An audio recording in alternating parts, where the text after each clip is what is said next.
and welcome to our Step Into the Story monthly book chat, where we take a deep dive into our monthly pick and generally get to spend 30 minutes nerding out. I'm Donna Jones-Allward, and this is my co-host, Barbara Tanner Wallace. Hello. What's new with you, Barb? It's late for me, so I apologize.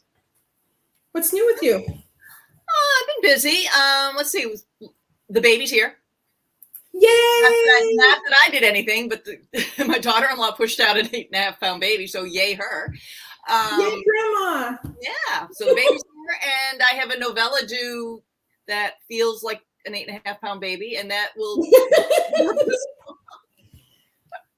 it's a short book, and honest to God, it is as hard to write as a 400-page book. It is. It's sometimes you think, oh, it's only 20,000 words. And then it's like, oh, wait, I have to fit a whole story in there. And why isn't it playing nice? Well, and interestingly, because we're doing dialogue at the end of the month for the writing room, I've realized that I will go well, for 3 pages, there's been a conversation. I have not had any narrative whatsoever. And maybe I should go back and actually put some in. And just, attribution is also fill it in and some motion so you don't have any talking heads. Right. No, they're just totally I'm really big into showing, not telling. And I'm like, you can't show completely.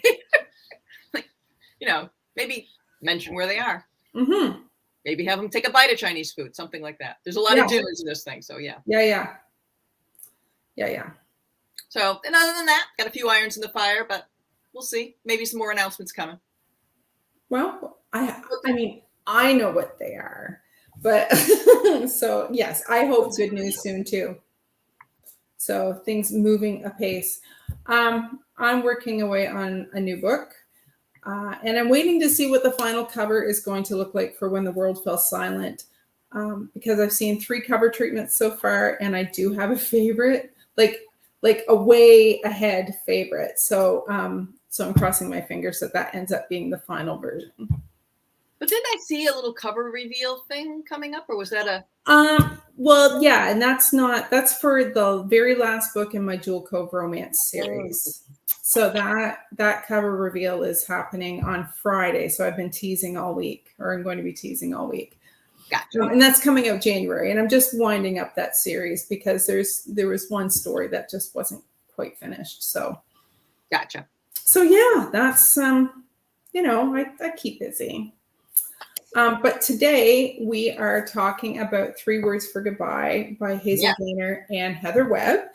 Now, I've previously read one of Hazel's books, but this is my first by Heather and my first by the 2 of them together.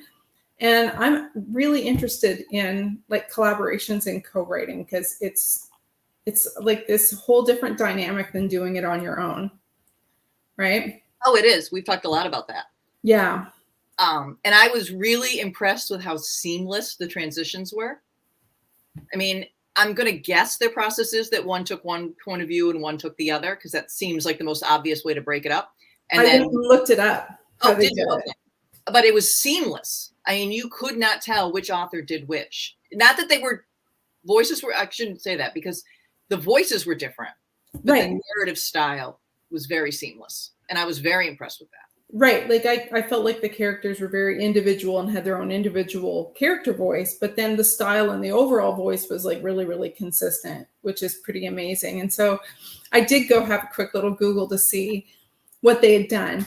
And what I found was a Q&A where they had said that, they're each assigned a character, and but they consult all the time and go through that, but they write that character. But then when they get to the editing process, they both edit everything so that everything feels like it's a unified voice, which I'm just trying to think about how that would work and how complicated it is. But I guess if you find someone that you write well with and you gel with, that would be a really interesting process. It would be. I mean, I'm thinking about terms of business things I've done where you've edited as a team, and and I listen to my husband who does a lot of it downstairs, editing as a team, and it's hard. Yeah. So I was majorly impressed. Yeah, and I don't always play well with others. Yeah. In fact, I often don't play well with others.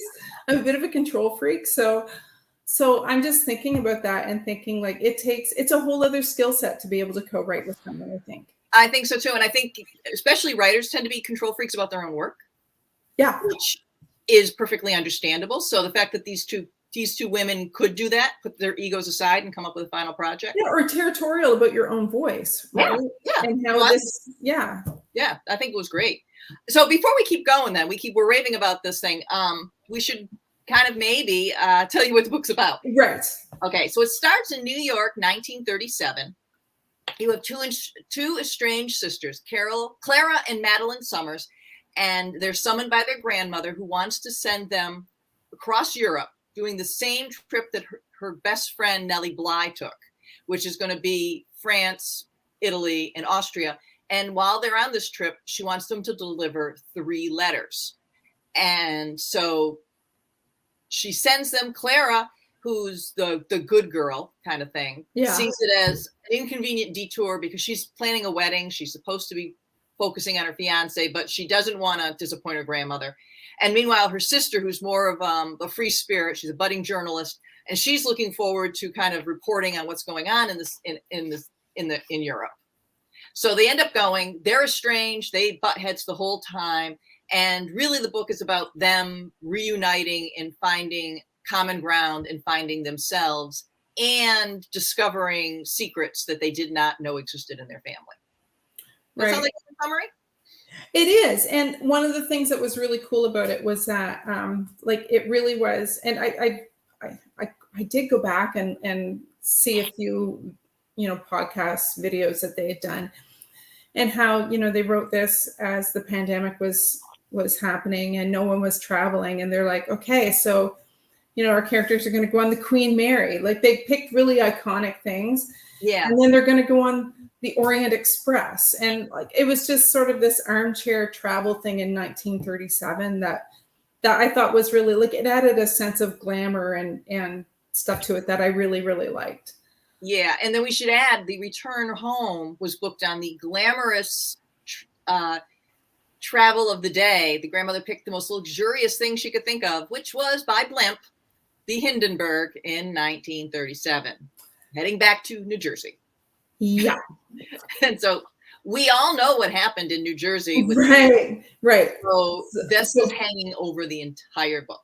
Yeah, because the whole time I was thinking like, okay, so, however we get through the 3 cities, but then like, well, what's going to happen with Hindenburg? And we're going to get to that in a bit. But I kind of wanted to start with looking from the outside in and looking at the title and the cover. Okay. So here's the cover. But first of all, I love the title, 3 Words for Goodbye, because I think it suits the content. Because at each stage of the journey, the sisters are helping their grandmother say goodbye. And they do it essentially in 3 different languages because they're in 3 different countries. Which, of course, I did not pick up. Until yesterday when you told me. Yeah, and I was like, well, it's in French and Italian and, it's even the subheads or the different sections. But I did not pick it up. But so those who were in the reviews and Goodreads saying, what were the 3 words? That's what they were. Yeah. And then when we get to the description of the sisters on the inside, like if you look, it's easy to tell which one's Clara. If you look at the cover, you've got your fur wrap and she's just sort of aloof and glamorous. And it's like, okay, that's, buttoned up and very proper. And, Clara, who's engaged to the millionaire. And then you look at the other woman and she appears younger, a little more casual. And I will say though, that I think Maddie would have been wearing trousers and not a skirt, but even so, I think it shows the differences in the 2 really well. So I really like that. I was totally coveting that mink stole and hat. I mean, I know fur is not politically correct to wear, and I'm not really fond of real fur because of how they get it, but damn, they dressed well in that time. Right? Like she just exudes it. It did. Everything was super feminine and built to enhance a woman's curves and everything. And I just loved that outfit. Yeah. I totally coveted that outfit. And that's why I think what drew me was the cover at first. Right. No. Me too, I think. Now, in addition, like I said, to facilitating their grandmother's last wishes, the story arc is really about the two of them finding themselves and finding each other. The journey is a mirror journey of one that their grandmother took with her sister Margaret, and interestingly, she's also estranged from her sister. So, it's Right. and I really liked the emphasis it was on family and on building relationships. As annoying as these two were with each other, and as annoyed as they got with each other, you never felt like they didn't love each other. Right. And I really enjoyed that. So, and that to me, that was the real core of the book. The idea that you can hate your family and love them at the same time. Yeah. And that when they discover and are comfortable with themselves is when they finally become teammates. And I really liked that transition a lot. Yeah. Yeah. I really liked how their trip echoed with Violet and Margaret's throughout. And it's funny because I related more to Maddie in the beginning, and I got really annoyed with Clara because she was so uptight. So it was really lovely to see her loosen up a bit and unclench as the story went on. Like I think she just found a way to be more herself instead of what was expected. And it was clear that the two really did love each other, but they were really defensive about things, and they just couldn't seem to find a way to meet in the middle. And so it reminded me of my two girls because they fight all the time. And sometimes I want to smack their heads together, and they're adults. They're not, it's not like they're 13 and 11 or something. But like, heaven forbid if anyone else wrongs one of them, because they will defend each other to the end. And, lately they have been getting a lot closer, which is lovely. And I put that down to some to maturity, but some is to also like healing their own stuff. Yeah. And so then, they approach it differently. So I saw a lot of that in Clara and Maddie, because I could totally see my two kids doing that, especially when they're on the Queen Mary. So the only thing I would say about this particular arc that might not have worked as well for me as it might have was forgiveness. So Maddie does something, and she does it twice. And Clara is justifiably angry. And basically Maddie keeps two secrets from Clara that she is, directly affected by. And so I wish they'd taken a little more time to deal with the emotions of what had happened, especially the second secret she keeps, for a bigger payoff in the end. Because Clara's really angry, and she has a right to be. And she says, like, she's brutally honest in one part, but then it's very quickly forgiven. And I feel like it just was a little bit too quick and easy. So I would have liked to have seen that sort of drawn out a little more. I agree. Now it's funny because I liked Clara better. Yeah. And I know because we won't share our personal baggage with you all, but I know why Donna liked Maddie and I liked Clara better. We know why we each other drew to them, but there were times when I thought Maddie was really purposely insensitive. Like, yeah, she did it to bug her sister. Like the one where she like threw her stuff all over the stateroom. That's just freaking inconsiderate. And I was like, I know it's supposed to be the show the difference, and that Maddie's a rebel and loose, and Clara's uptight and has to have everything in a space. But it's like, okay, but your sister likes everything in a space. So why the hell are you not being respectful of the fact that it's a small little room, Yeah. Maybe think about the other person's feelings just a little bit. And there were times I thought that Maddie was a little bit selfish about that. Yeah. I agree with you. And and the two times that the two mistakes that she makes, right, that she needs forgiveness. The first one was a very selfish act, I thought. And because there was no reason to do it other than it was kind of spiteful. Yeah. And so so the forgiveness thing, this is what bothered me. They're estranged at the beginning because Maddie disapproves of Clara's fiance with good reason. Okay, Maddie is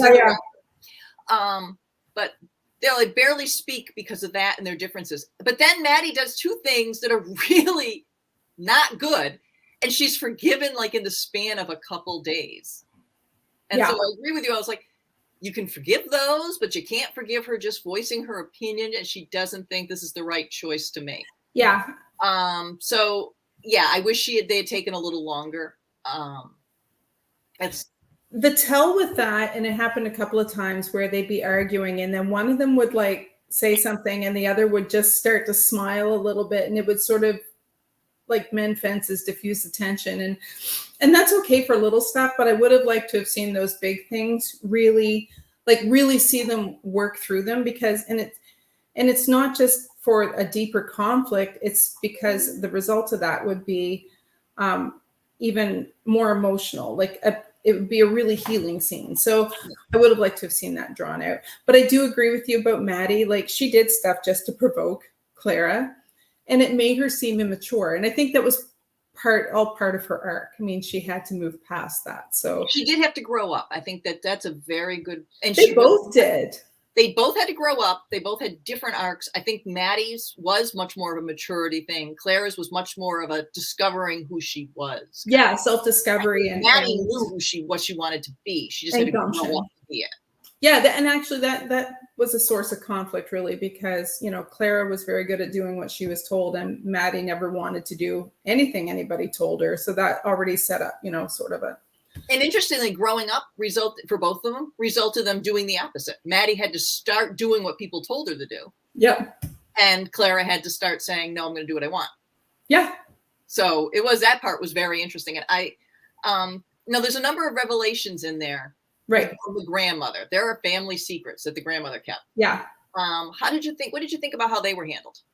I like those twists. You have some more definite opinions about them, so you go first. Okay, we talked about this a little bit offline too. Yeah.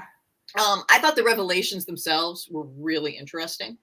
I wasn't expecting either of them. They were surprises. My biggest complaint is that, again, it's like the forgiveness thing. I wish they had spent more time with them. If I had personal editorial choice, I would have cut back on some of the Nellie Bly journey thing, which was interesting, but I would have had them spend more time in maybe one or two of the locations and really farmed the emotion out of those revelations. Because I think that there were some secrets told and they accepted them a little too readily for me. Yeah. But what we talked about backstage and off stage was that I think that it's not the writer's fault, because both these writers, if they've been writing individually, I think would have, farmed the hell out of it. I think that what we're looking at is the same thing. We had the same complaint with Team W's book. Yep. That when you're working with another writer, you're much more married to the outline and the plot, the external plot. You don't have that luxury of suddenly saying, oh, the character took me off in this direction, so I'm going to explore it. Because then you're screwing up the person who's writing on the other side. So you're right. And I think as a result, you're tied in a little bit more. And I think that hampered them. It was great for writing the book. And I'm thinking it made it book writing easier, but I think it hampered them with the emotional level. And I think, like I said, if they had been separate, I think these writers, because they're so good, would have done something much different.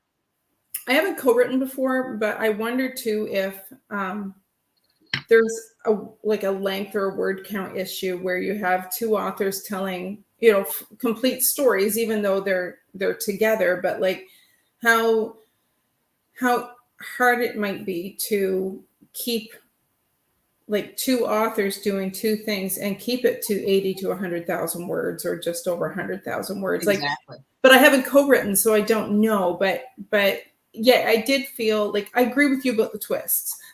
I liked them a lot. Yeah, I wasn't expecting them. That's for sure. But I didn't feel as if they really struggled with them. Like in particular, if we look at the revelation that we get in Venice and the girls finding out, of course, I don't want to give spoilers, but the girls finding out something, it would have been nice to see them be a little more conflicted about it. And, you can accept it, but still have feelings of, why weren't we told this secret? This changes everything we knew about ourselves. Or, you know what I mean? Like that kind of thing. I agree. I get the Nellie Bly thing because she was such an inspiration to Maddie. And so that's, and they each carried like a little talisman from Nellie on the trip. So I kind of get that. But again, when we were talking backstage, one of the threads that we said maybe could have been cut to allow for a little more space for those emotional struggles was Mr. Klein's thread, who they meet Mr. Klein on the Queen Mary, and he's Jewish and he lives in Austria and in Vienna. And there's some page space dedicated to that I think they could have accomplished the same thing without having that whole thread there. Yeah. So, I mean, there's that.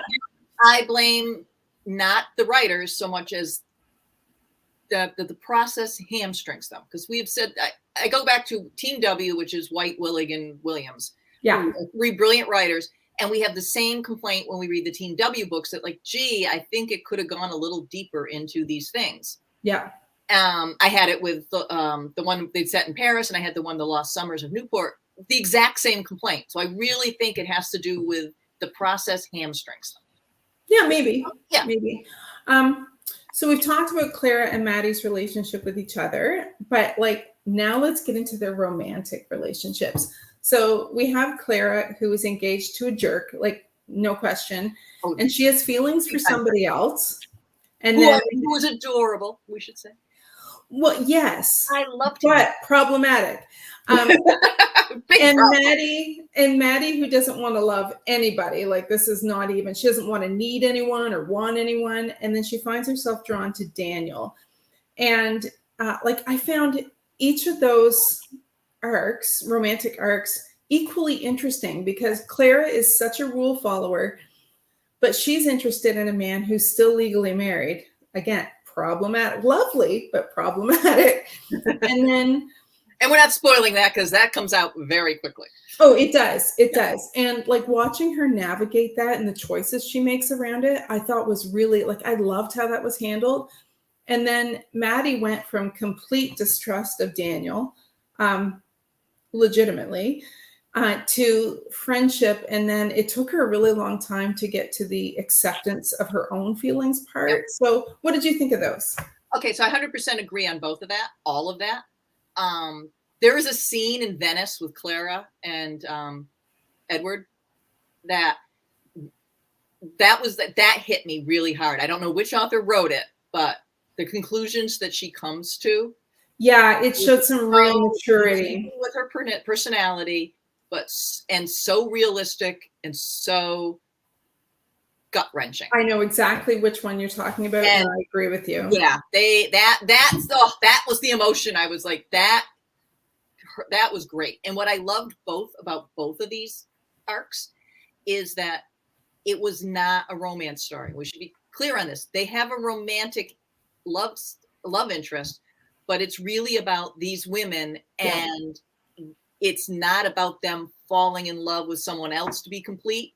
It's about them becoming complete and then deciding they're going to let someone in.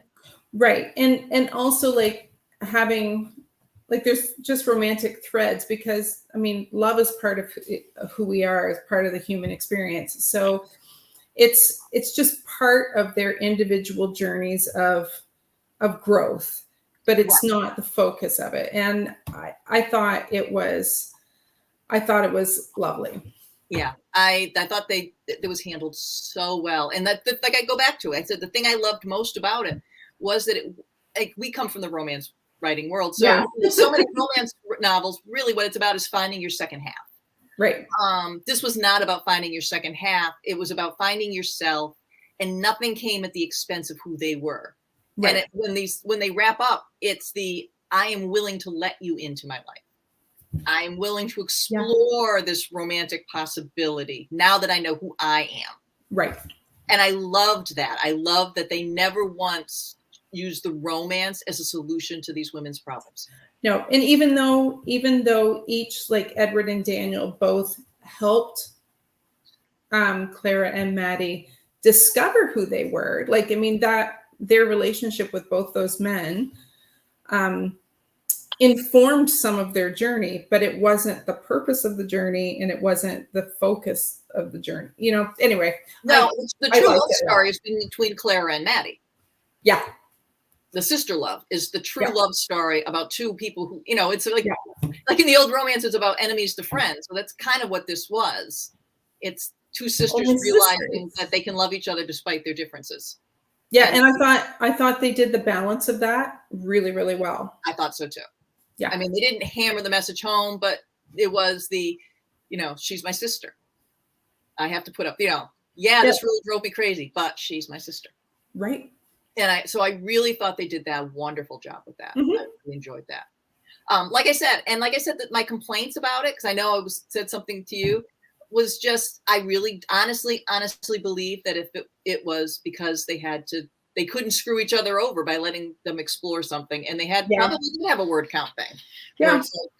I can't, really explore Clara's reasons behind, relationship with so-and-so during the revelation, because that's another chapter and that's going to really screw up my partner. So, well, and then and then you end up with something that is, possibly long and unwieldy, and it's it's just choices that you make. So right, and like I said, I think that it was outer things that it was an external device, what's the word I want?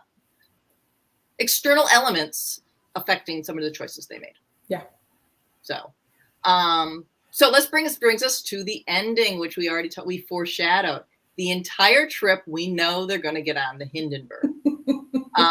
Okay, so I'm not going to spoil it, but there's probably maybe 1% of this world that does not know what happened with the Hindenburg. Do we say it, or do we let people be surprised? Well, no, I mean, okay, so like having the journey end with something like the Hindenburg, I mean, everybody knows the line, "Oh, the humanity," right? Like humanity, right? So we all know that there's the Hindenburg disaster that happens in New Jersey. And so like we know this from the beginning, like when everything happens on the Hindenburg, and I'm like, okay, so we're going to get like everything resolved, and then, but there's still the Hindenburg. And so I kept waiting. So there's this, like, they figure everything out in Vienna, and like most things are resolved, and it's just now they just need to go home. Yep. And then we know that their method of transportation is the Hindenburg, and there's this like small space in between. And I think I texted you, and I'm like, I'm terrified to read the ending, because I'm sitting at that place where it's resolved, and when I go to the next page, that's where we're going to be like the Hindenburg. Yeah.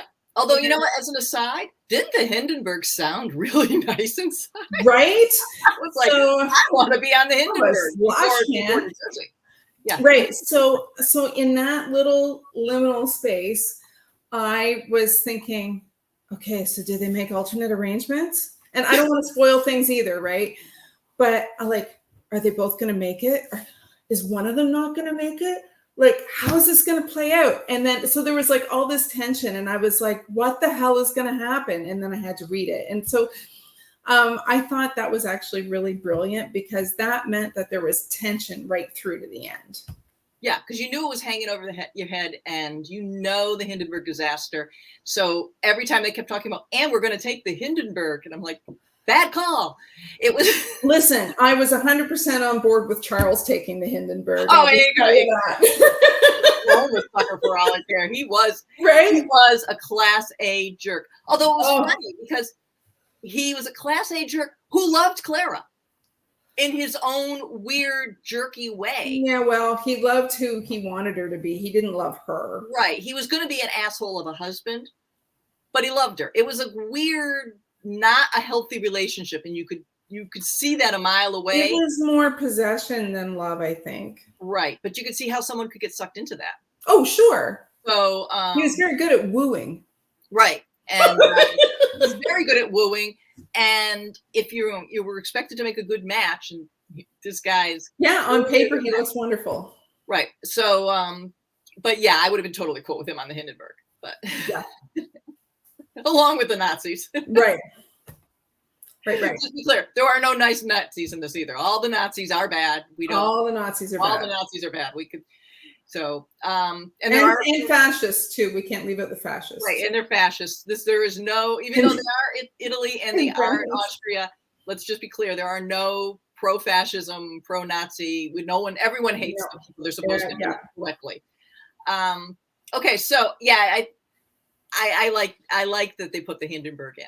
Yeah, me too. I did find myself nostalgic. I would have loved to have ridden the Orient Express in the Queen Mary and the. Yeah. I would have loved that. I did. I thought made me want to go to Venice. There was a lot of travelogue in this because that's a nice component. It was a nice journey. Yeah. So, final verdict. All right. So, final verdict is I really enjoyed this one. Even though there were a few parts that made me want a little more, it certainly didn't stop me from turning the pages. I thought the writing style was incredibly engaging. I loved the characters.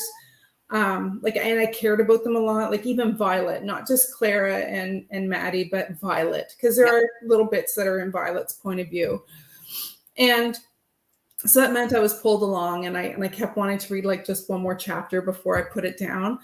So I really enjoyed it, and I would definitely read another Gaynor Webb book. Yep. First I'll say that if you're a reader who likes Team W, because I know we keep mentioning them, and I do don't get me wrong, I like Team W. I like all three of those authors. I like them together. I like them separate. You should like Team H as well. And it's a shame that they don't get the same kind of buzz that Team W gets. Yeah.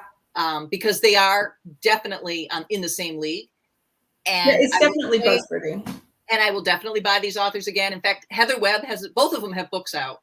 Hazel Gaynor has a book called The Last Lifeboat, which I'm really eager to read.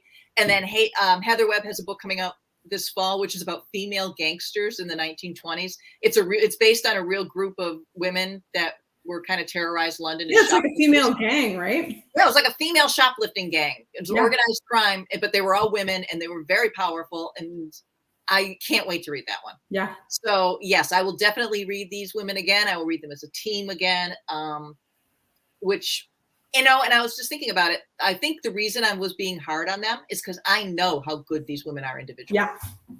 I can't wait to read their individual books because I know they're good. These women are great writers. So I recommend reading their team and reading them individually. So that is basically it. Next Tuesday, we have another featured author, which we're very excited about. Donna's extremely excited about it. I am, because it's another Canadian. Want to tell us quickly who it is? Susanna Kearsley is joining us next Tuesday, and we're going to do it live, I think. I know. I'm kind of excited. We're going to talk about the Vanished Days. I just started it last night. It's really interesting. She has such a great voice, and I think both of us were saying it's actually been really nice to go back to something that's, like late 17th, early 18th century. So, and the mystery in it is very intriguing. Yeah. So, Jacobean Edinburgh and stuff. So it's interesting. And there's a lot of intrigue, and it's got a protagonist, a hero that is, the female protagonist is very sympathetic. The antagonist is really smart. Yeah, and how she tells it in his point of view, and how that's structured is really, really interesting. It's just a unique book that I really, really enjoyed. So we're excited that she's going to be doing. Yeah, we're really excited because she's a great writer. And then we're going to be doing dialogue at the end of the month for our writing room. Talking. We'll be chatting about chatting. Chatting. If you liked what you saw today, we hope that you will join our Facebook group, which is at facebook.com/groups/stepintothestory. We encourage people to kind of read along with us every month and share their thoughts on the books that we are featuring. Yep. In October, we'll be featuring something called The Fire and Ore by Libby Grant. Do it under Libby Grant or Olivia Hawker? Olivia Hawker. Sorry. That she has same person, different pen name. But it's called The Fire and the Ore, and it's also different. It's about 19th century Mormons. Yeah. So I'm kind of excited about that one. And if you like this as well on YouTube, those of you who like to watch us, please like and subscribe to our channel. We are very hungry for approval. We like it. We need external validation. We do.